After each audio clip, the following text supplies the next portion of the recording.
Tonight, the Sussex pilots at the forefront of the bombing raids. The voluntary group standing ready to help relatives. And praying for peace, the children learning about war.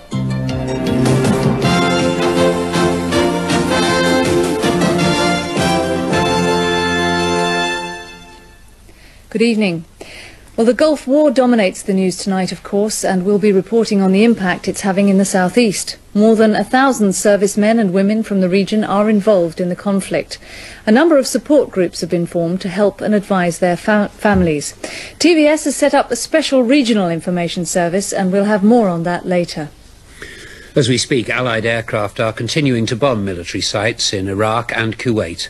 If there are any major developments while we're on air, we'll bring them to you. But we start our coverage with a family in Sussex.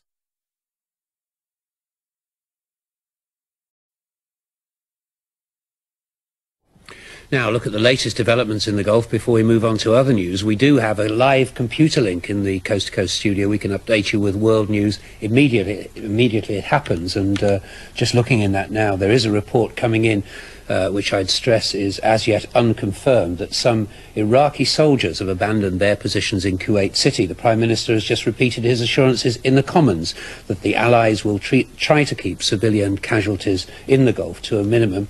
And the Ministry of Defence, on the subject of that missing Tornado, they say it was on its way back from a mission when the crew reported an engine on fire, and a search is now going on behind enemy lines.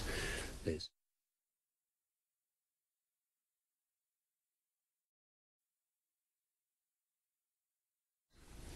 Well, now on to news much closer to home. Up to 300 jobs are to go at TVS Television over the next 2 years. That's about a third of the workforce. The company hold the independent television franchise to broadcast programmes to the south and southeast. But under new government legislation, the franchise is being put out to tender and is likely to go to the highest bidder. TVS say they have to make cuts to compete. Lloyd Bracey reports. TVS have become the latest of the regional companies to cut jobs in preparation for the big changes looming in independent television.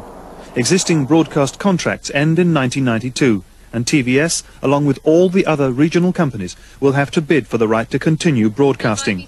They must clear a so-called quality hurdle, and then the lucrative contract will go to the highest bidder. Just being the best won't be enough. That's right, that's why we've got to get the commercial aspect right.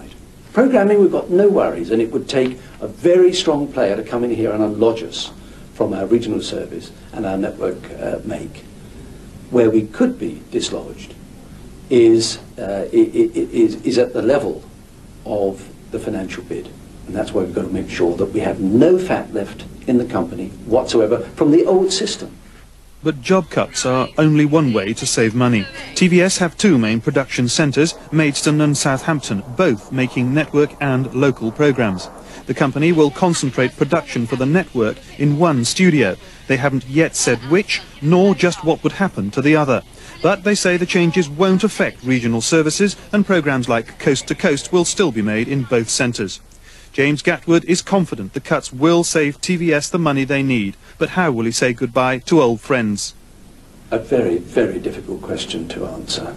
There is deep regret in the announcements we've made today.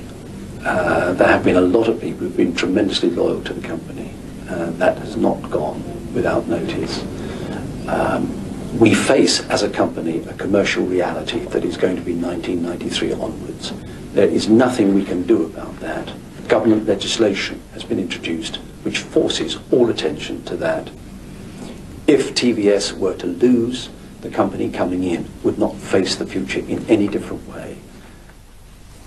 Well, tonight the unions at TVS said they don't accept the need for immediate compulsory redundancies. Other means of saving money should be explored first.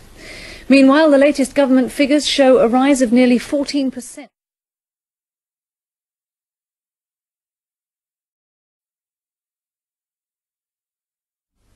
Well, a recap on the main news in the southeast tonight. 2 Sussex men were Tornado pilots taking part in the bombing of Iraq. Their family learned they were safe when they saw them on TV. An international expert on the ecological effects of the war, Kent woman Penny Kemp, has warned it could cause famine. TVS is to shed up to 300 staff over the next 2 years, about a third of the workforce. The company says it must slim down to compete for its franchise. Well, that's all from us for now. Mike will be back with you after the news at 10. Now I hand you back to the studios of ITN for the latest on the Gulf.